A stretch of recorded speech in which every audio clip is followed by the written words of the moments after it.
Hello, everyone, and welcome yet again to the Soft Skills Salon, an audible think tank on everything soft skills related. I am your host, Diana Kowarski, and delighted to be here as always. And in today's podcast, we have Dan Pontefract, who is joining us, who is a renowned leadership strategist, an award-winning author, and keynote speaker with over 2 decades of experience in helping organizations improve performance, productivity, and overall engagement. He's presented at 4 TED events and earned multiple industry awards, including Thinkers 50 Radar, HR Weekly's 100 Most Influential People in HR, and Inc. magazine's Top 100 Leadership Speakers. He has written 5 best-selling books, and he also writes for both Forbes and the Harvard Business Review. Hello, Dan, and welcome. Thank you for being here. Diana, what a treat. Thank you for the invitation. So great to be here. Let's get to it. Okay, thanks for the enthusiasm. There's a few of our questions that have been fan favorites or listener promoted, and so I was hoping we could begin with one of those. And it's certainly within the wheelhouse around the opportunities we have in terms of your thinking and the work that you have done. And the first one that's very popular is, how do you define confidence? What a good one. I would say this: confidence comes from how you believe others think of you.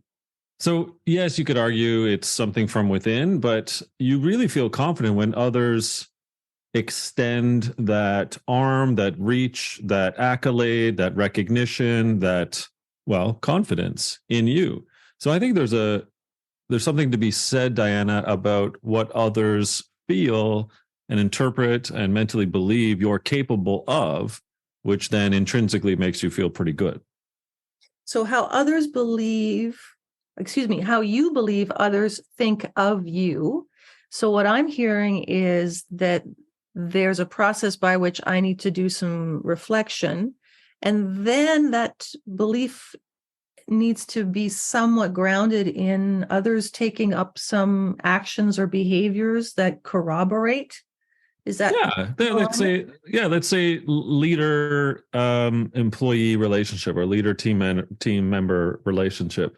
If the team member, first of all, from that vantage point, is not feeling it from their leader, and whatever the it is, that could be being a go-to, that could be being someone that they tap on the shoulder because they're out of office, that could be a recognition for a job well done. How does the team member feel confident in his or her abilities if they're not being, if that's not being articulated, by said leader?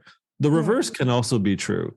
If the leader is not feeling, quote, it from the team member or team members, the team, in so much as their leadership isn't being acknowledged, recognized, perhaps on the annual employee engagement survey, there's some vitriolic anonymous feedback that suggests that they're not doing well, then there's a clear point that confidence can actually be waning, if not non-existent, if it's not coming the other way. So I do honestly believe that confidence can come from within, but often it's coming from where you are told or how people's behavior informs whether or not you're, quote, doing well, thus the confidence. This connects to some of the ideas around feedback that I'm often working in and around, and that we need to have feedback in order to see how our behaviors are indeed landing for others. Does that connect perhaps here? Yeah, exactly. So I'd love to delineate further. There's feedback and there's recognition. Mm-hmm.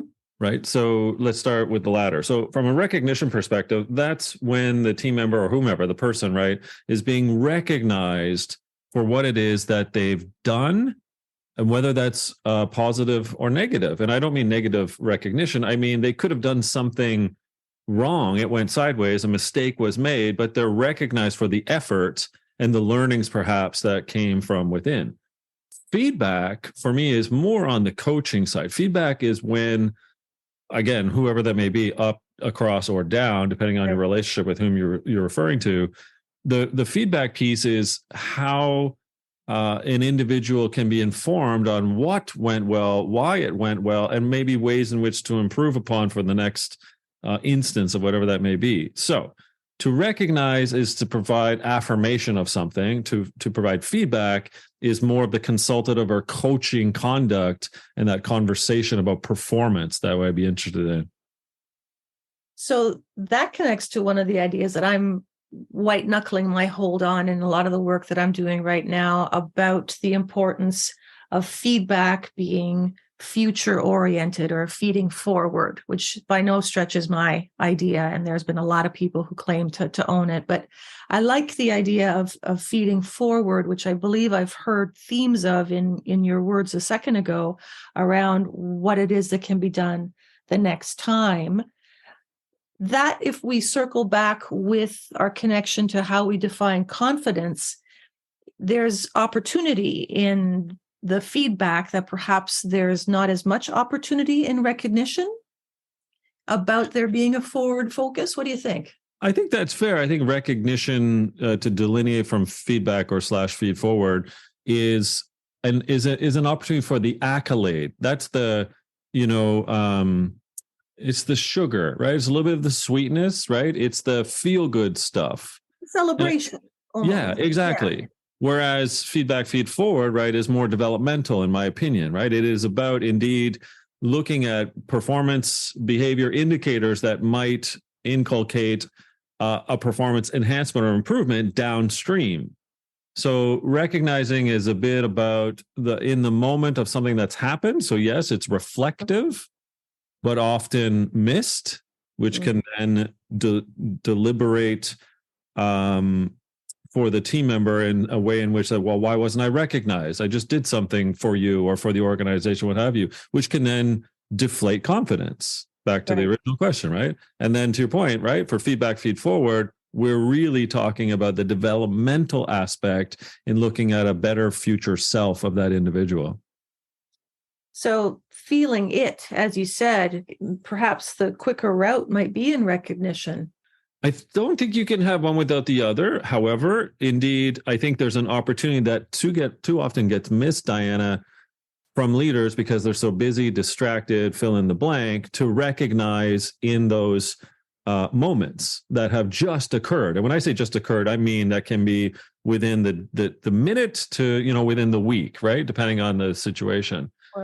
Feedback is, however, more about cultivating the time in which to provide that really critical both opinion and confirmation and evidence and data and non-biased feedback on how that leader or that individual sees the person in a future state, so that they can perform again at a different, better, perhaps more positive level.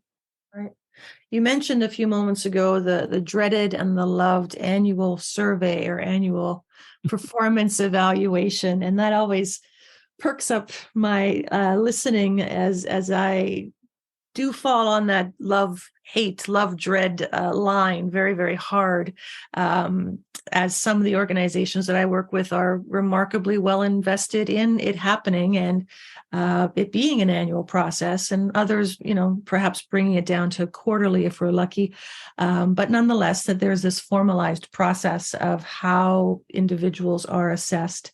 And I'm wondering, Dan, to your experience, are those surveys, and I realize this is a generalization, but are those surveys set up for more feedback or more recognition, or what are your thoughts on that?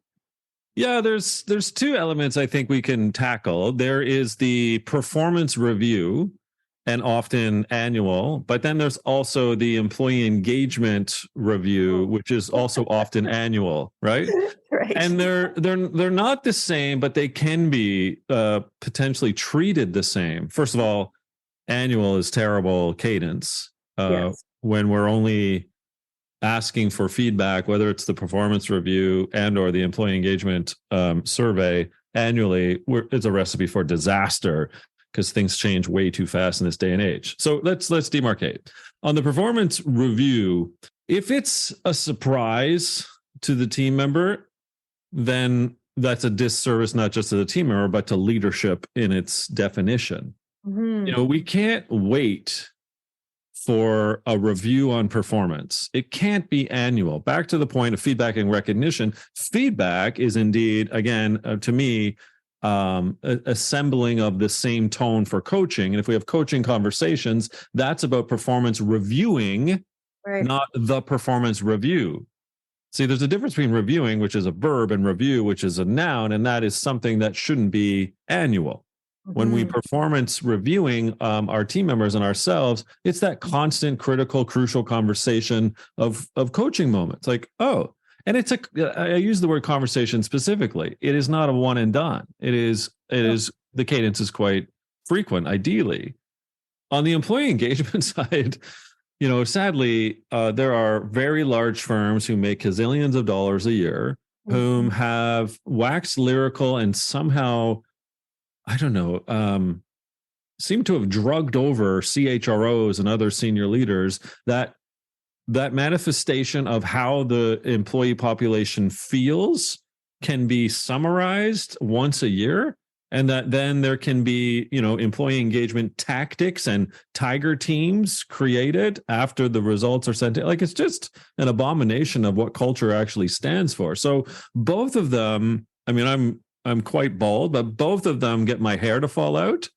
And they're just anachronistic examples of how some and many companies are stuck in, the 1920s of Taylorism. Yes, absolutely. I couldn't agree with you more. And this curative approach that somehow these are means of tapping into data that has been unmined until the survey's been completed, and that somehow it's timely on a yearly basis. Again, just I don't think I'm going to prescribe myself any hair loss. However, it is mind-numbing as to why that continues. And yeah, Taylorism, you'd think would have been old hat by now. And yet, just to finally close our conversation around confidence, that can be remarkably difficult, as what we've talked about in part is this void, or at least this vacuous type of space for information. And our question about how do you define confidence, some of that, for my understanding in your answer, was I need to have some information about what's going on for you. And I need to be able to, try and wrap my head around that information. And if that's only coming at me once every 12 months in arrears, I don't know if there's a great deal of foundation for me to feel confident.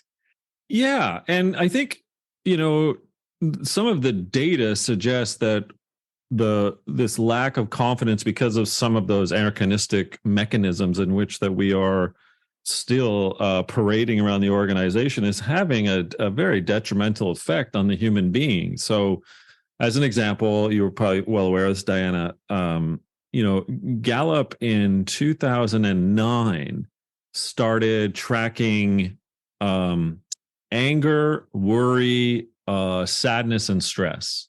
Right. And the data that I have that's last reported, which is end of Q4 2022, seems to indicate that in all four of those arenas, they have skyrocketed in essentially a 13-year period. And when I say skyrocketed, anger is up 10%, which doesn't really equate to confidence, does it? Worry is up 33%. Stress is up 42%, and sadness is up 44%. My goodness. And so exactly. So and they're using, it's global data, so it's not North America or just America. So on a global basis, if we see over a 13-year period that sadness, anger, worry, and stress are up in significant proportions, do you really think that our team members are feeling more confident than they were in 2009? That's fantastic data. Thank you. And I hadn't seen the latest. I believe that is the latest that is available. And I'm always reluctant to celebrate anger as a victor. I know. Well, it's like the best of the not very good. Anger's Right. only up 10%. Should we be happy? Right? Yeah. Oh, way to go, anger.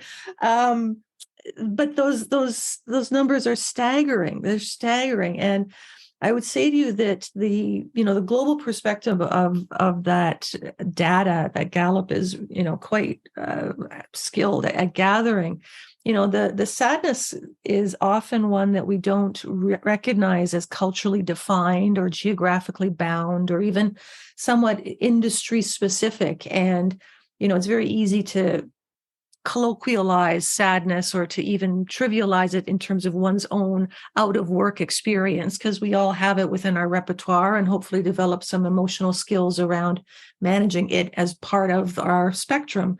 But sadness on the job is, to my understanding, often connected in a roundabout way to confidence, because we can be feeling sad in a projectory manner about prophesizing of what we believe others think of us.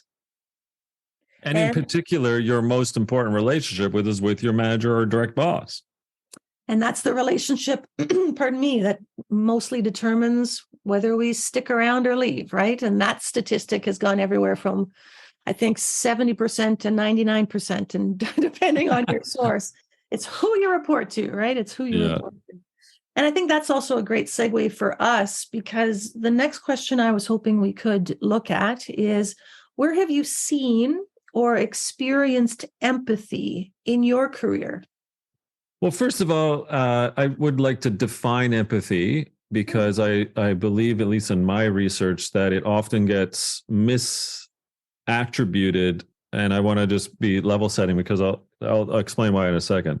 So, in fact, I'm not a social scientist, but social scientists have proven with research that there's three types. So there's cognitive, emotional, and sympathetic empathy. Mm-hmm. Cognitive empathy is when an individual has the capacity to intellectualize what other people are thinking. So that might be political views, that might be religious views, that might be LGBTQ views, that might be ethnicity views. Being able to intellectualize is a cognitive empathetic trait that we often overlook, and it's almost as important as emotional empathy, which of course we're mostly used to, which is can we feel what other people are feeling? And that's the way I differentiate these two, is I just call it head and heart.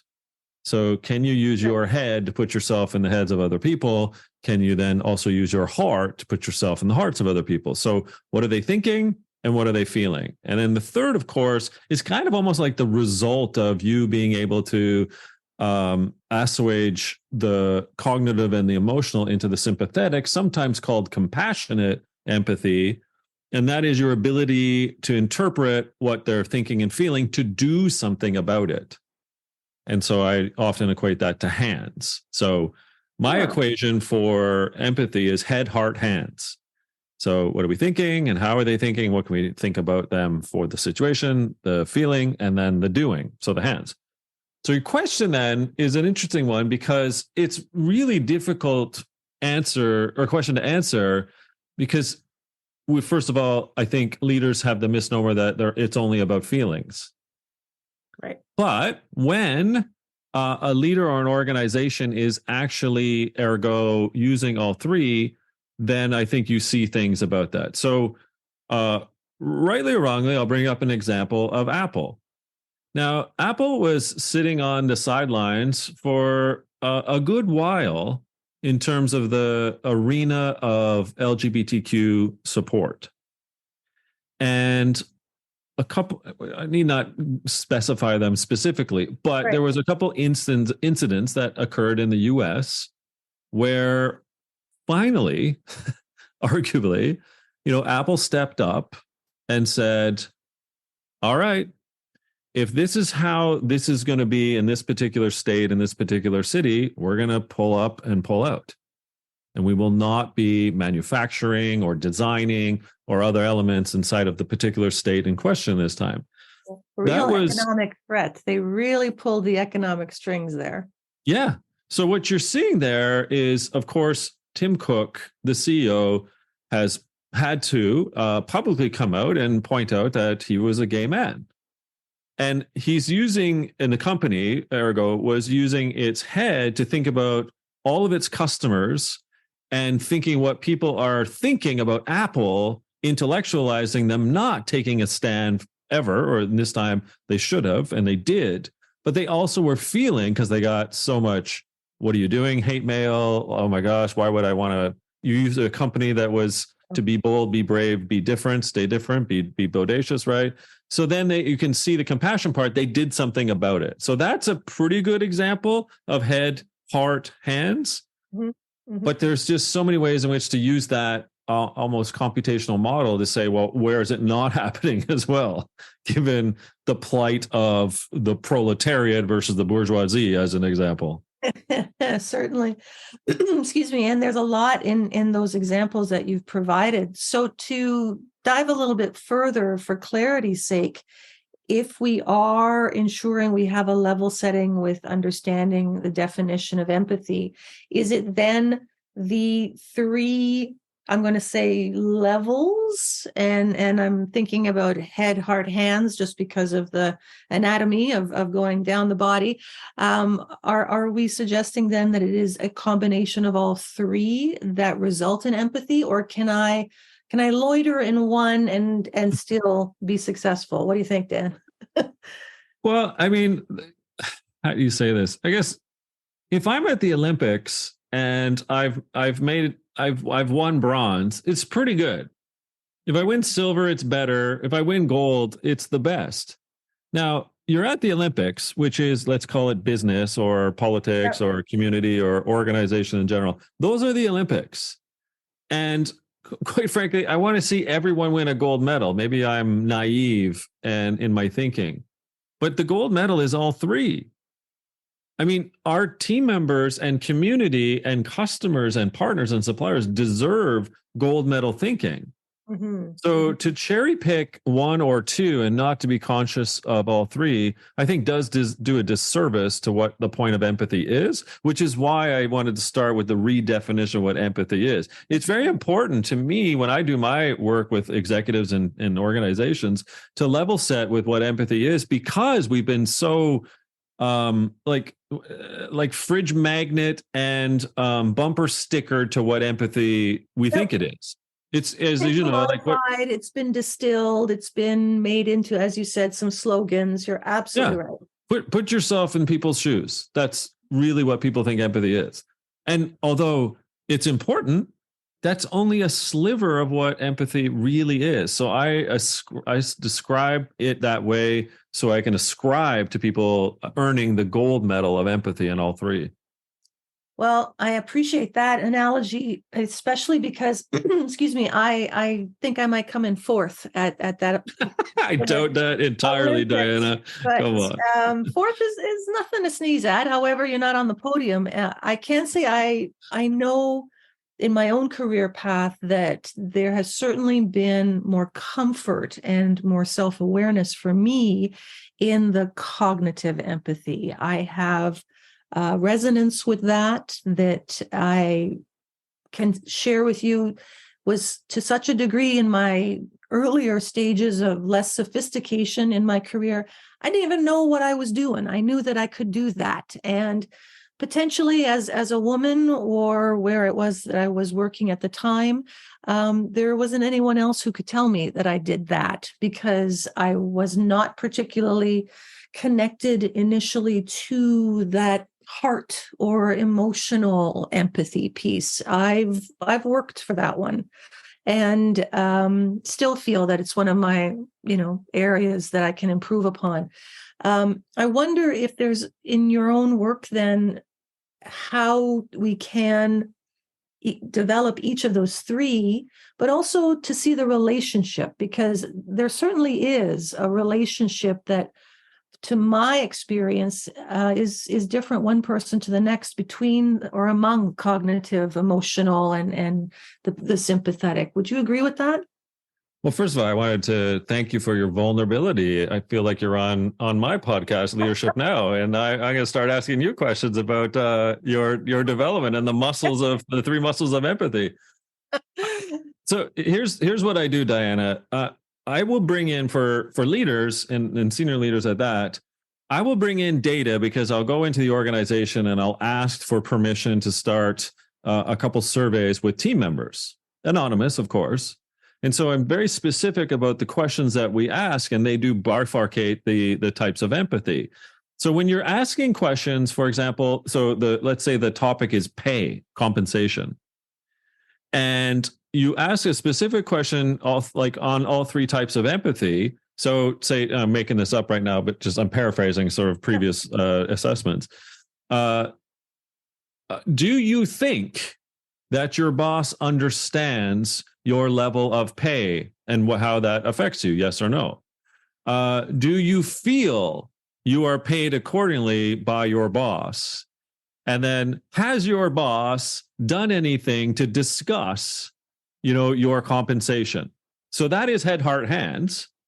And when you get the data in from the organization or the team, and you see the ridiculously low, desultory type results coming in, and you can have an open conversation with the leaders, you're like, how you like them apples, leaders? Because here's what the data says. And I don't think they're going to lie about this. It's anonymous. So let's have a conversation about three types of empathy from there. Yeah, I think that's a great way of depersonalizing it, creating some psychological safety. Hopefully a conversation can ensue where there's some analysis, right? Getting out of the parasympathetic fight or flight, right? Getting into all the good, juicy thinking. Yep, I'm with you, Dan. I get you. So well, often the fight or the flight is sort of a joke of mine. It's like, is it fight or flight of beers you need right now, because it's so sobering. It's so sobering, the data itself. Fair enough. I'm somewhat reminded of Ron Tite, his work, Think, Do, Say, which Yeah. is around forever. There's some connections to that. I'm also wondering, we haven't used this word yet. It keeps coming up in my thinking and listening to our conversation, and that is, perhaps there's a leap we can take from this empathy focus and talk about trust. Ooh. What do you think about trust in terms of empathy, Dan? Well, first of all, when you think about trust, there's also a hidden message and a hidden word inside of trust, and that's the word rust. And so what I sort of poke the leadership... Actually, it's right there. I know. So it's only when you sort of point these things out, like the FedEx logo, right, with the arrow. Yes, of course. Yeah, the negative space. I gotcha. Yeah. So these hidden sort of idiosyncrasies sometimes, like, they catch us out. And like, well, what is Dan getting at right here? Well, when I talk about rust and trust, it's so easy for trust to turn to rust when you're not enacting it, when you're not making it a daily habit, a daily behavior. And that's where it sits there in blind sight. It's right there. So what do I mean by trust? Okay. You could cover yourself to death and say, well, everything's at the speed of trust, and it's obviously correct. But for me, trust starts with that openness. That even though you're the boss, I'm talking about leader's perspective right now, even though you're the boss, that doesn't mean you know everything. Your job is to guide. You're a Sherpa, but the only way in which to get everyone, quote, up the mountain, right, is to trust that everyone has pretty good ideas, that to be an open leader is to trust those ideas, and to work together as best as is possible on decision and decision making that can get you there without you always having to be, well, the buck stops with me because I'm the boss and here's the answer. So when you think about trust, if team members don't feel that in their engagements, in their interactions with, quote, the boss, then you just end up with rust. I'm reminded, before we started recording, we had both talked about some international work that we've each been doing. And on the heels of one of my recent experiences, I have a client who's of a pretty large consulting firm size in the US, and they are going to a much more formalized hybrid work model in this calendar year. They've had an informal, by their own design, try to accommodate everybody and nobody at the same time approach, which I don't think is particular to this organization. And the idea here of leaders trusting that if I am working from home and I am on MS Teams, and the MS Teams decides that it has not seen my mouse move and it says that I am away, that there is a space in which that leader can trust that that staff member is doing the thinking, doing the work, in big air quotes, even on an audio podcast, that they are supposed to be doing, instead of reacting to, out of sight, out of mind, I don't trust them. And it's an amazing conversation to me, because I think we are of a similar tenure in terms of workplace experience, Dan. And I remember teaching management by walking around. I'm sure you might remember that too, and how it was revolutionary. Walk around and see what people are doing and collect the data and make eye contact and let them know you're there and have an open door policy, again, in big air quotes, even though it really wasn't. And now we're still talking about trust in this hybrid world with these leaders who are not guides, but who feel, I don't even know what the word is. And I don't want to say lack of trust, but don't feel the capacity to leap, maybe. I don't, and I know I haven't asked you a question, Dan. This is more therapeutic for me. I appreciate it. But but I have an answer. You didn't even ask a question. I have an answer. First of all, MBWA, managing by walking around. Tom Peters is the recipe owner of that one. He's been so kind to me over the years. He's such a gentle giant, and we all live on his backs of some of the thinking. That was 1984, if you can believe it. I do. I lived that year. Yep, I do. For a book I've got coming out, I did primary research for the first time of any of my 5 books. So, you can do research and you can, interview people, but I'm talking global primary research. Oh. Trust was one of the aspects that we looked at. And so it became a factor, one of the 12 work-life factors in Work-Life Bloom. I want to give you the data because it's important. So The question I asked 10,000 people in 11 countries, 2 questions. First on trust was as follows. How important is trust to you in the workplace? 91% of the people around the globe said it is important, like either a 4 or 5 on a Likert scale. 91%, right? Huh. Now, when I asked the question, then, does your current employer create a trusting workplace? When you bifurcate between leaders and non-leaders, 63% of leaders said yes. 45% of non-leaders said yes. So there's a big, almost 20-point gap, right, between what I call attribution error of leaders, who, again, are only 63% to begin with. So 91% say it's important.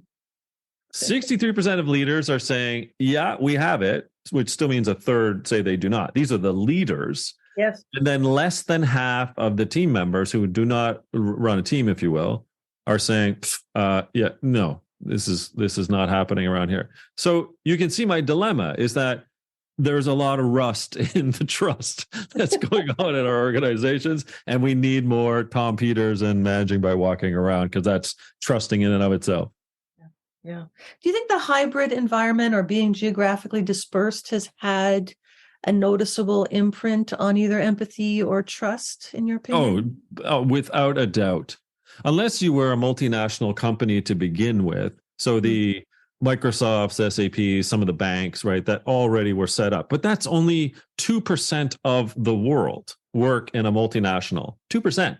So 98% of us work in something that's local, or maybe with a little bit of geographical divide, maybe across states or provinces, right? The shredding, and I'm using that word viscerally, the shredding of trust and empathy post pandemic. So I thought we did a pretty good job, like a really good job from sort of March 13th, 2020 to about the summer of 2021. Systematically, when leaders were wondering why the employee base are pushing back and saying, well, we don't need to go back 5 days a week. Mm-hmm. And the leaders were kind of the, and still are of the ilk, well, yes, you should. I'm the boss. I need to see you hammering on a keyboard. This genie's not going back into the bottle, so to say, Diana. Mm-hmm. And it is only going to be resuscitated by trust and empathy. I agree with you. The trust and empathy combination, the 1-2, if you will, in terms of moving what can be what I'm going to call some under sophisticated or some under understanding leadership forward, seems to be, in my opinion, integral for there to be movement and for people to take advantage of what some of the data that I've been exposed to that suggests that being geographically dispersed or having some indeed discretion around flexibility of work hours or any hybrid models that one can have an input in designing lead to higher productivity. I mean, I've seen a lot of data that suggests that. Is that in alignment with what you've seen? I just funny you bringing this up. So I know this will air later, but just this week on Forbes, I published a piece called "The 4-Day Hybrid Way." Oh, and it's a mashup between the 4-day work week and the hybrid working method that I believe my research and working with organizations around the world will work. And it's basically this: Monday, Tuesday, work from home; Wednesday, Thursday, in the office, all of you. And Fridays off. So we take away a day from the week that allows the 3-day weekend and allow people to have humanity back. Mm-hmm. But we are, as an employer, saying, no, we do need you in the office because we want camaraderie. We want coaching. We want serendipitous water cooler elevator bump moments. Yep. But we also believe that we owe you the trust and the empathy that on Monday and Tuesdays you can work from home. That to me is, now I've thought about this and working with these organizations over the last 5 years, that to me is the best way, the 4-day hybrid way. Well, I'm certainly looking forward to reading the article. And from my little perspective, anecdotally, I do believe that being co-located on site, that it is indeed of tantamount importance that when we are on site, that it is a curated time, that it is about synchronous work, not about asynchronous work that's happening, and we might as well be at home, and that reticence that can occur. So I don't know if I can wrap my head around the whole idea without reading the article, but I look forward to doing that. I also look forward to publishing and having all of our listeners have a chance to hear our conversation today in this episode, Dan. And I very much appreciate the chance to spend a little bit of time with you and to learn some of your thinking and perhaps also to bend your ear. So I appreciate you hearing my confessions along the way. I wish you every success with your upcoming book, and hopefully our paths can cross again very, very soon. Ms. Kowarski, this has been such a delight. Thank you for this. You are a true conversationist. You're well-read, deep, and it's just been an amazing time. Thank you.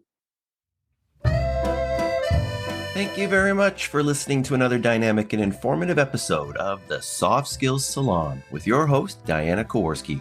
Please consider subscribing to our show wherever you listen to your podcasts, and we also encourage you to visit our website and social media links, which you can find in the show's notes. We look forward to bringing you another episode, and remember, conversation is the currency of communication. Bye for now.